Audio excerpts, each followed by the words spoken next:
Senator Capito. Thank you, Mr. Chairman. And thank you, Secretary Blinken, for being with us today. I really appreciate it, and thank you for your service. I'm the ranking member on the Senate Appropriations Subcommittee for Homeland Security, so I'm going to ask two questions related to that. As we know, migration from non-Mexican, non-Northern Triangle countries is skyrocketing. I have just a chart here from the date May 27th through June 2nd, 2021, and that I just did a rough estimate, 6,000 or so, more than that maybe, over the week. Ecuador, Venezuela, Brazil, Haiti, Cuba, Chile, Romania. And my question revolves around your budget request, because you request 861, eventually going to $4 billion for Northern Triangle with the goal of controlling crossings at the southern border. How will this help control the migration that we're seeing from non-Northern Triangle countries that we have coming to the southern border? And do you plan to expand this request to other countries as those numbers go up? Because they are increasing, and I'm sure you're well aware of that. Yeah, you're very right to put the spotlight on this. So I've seen those numbers as well. I think what we have to do is to make sure that in each case we understand what is driving that migration. It varies, as you know, from country to country, place to place. Among the places that you cited, of course, Venezuela has a catastrophic economic situation brought about by the gross mismanagement of the Maduro regime, as well as, of course, political repression, et cetera. There's a driver there. Nicaragua, of course, is heading in exactly the wrong direction when it comes to sustaining a democracy. That is a driver, as well as the economic situation. So I think what we need to do is look in each situation at what is driving this and how do we address that. Also, what is contributing in a practical way. So, for example, in some of these countries, we've seen many people transiting through Mexico. We're working very closely with our colleagues in Mexico to address some of these specific situations that you just raised.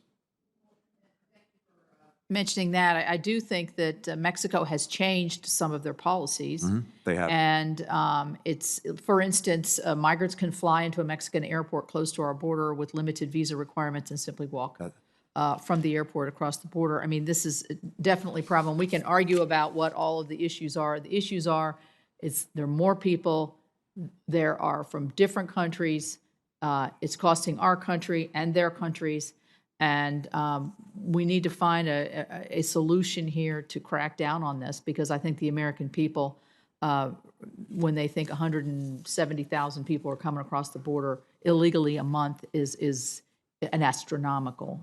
Let me ask you a question on ransomware. CISA, which is under the Homeland Security, they've been working to mitigate cyber breaches, and I know this is part of your budget request too, and ransomware attacks. We've obviously seen the one most recently with the Colonial Pipeline, and I'm sure there's many more that we don't know about, but others, certainly even our one of our local hospitals had a ransomware attack. How are you working with our allies diplomatically on a collective approach to mitigate these ransomware attacks? And also, the DOJ has recently elevated ransomware to the same priority level as terrorism. Will the Department of State also commit similar resources to tackling this issue, ensure that ransomware criminals, wherever they exist, are brought to justice? In short, we will. This is front and center as a priority for us. We've seen already, to the point you make, the potentially devastating impact that this can have. And it is, by definition now, an international problem, and so an international obligation. So we were talking about this a little bit earlier.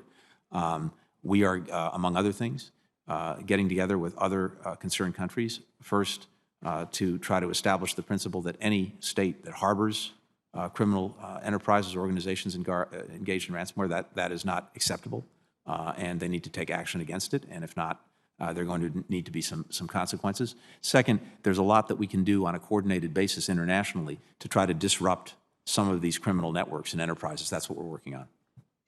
Would the president be speaking to when he takes his trip tomorrow on this very topic? Yes, he will. Thank you.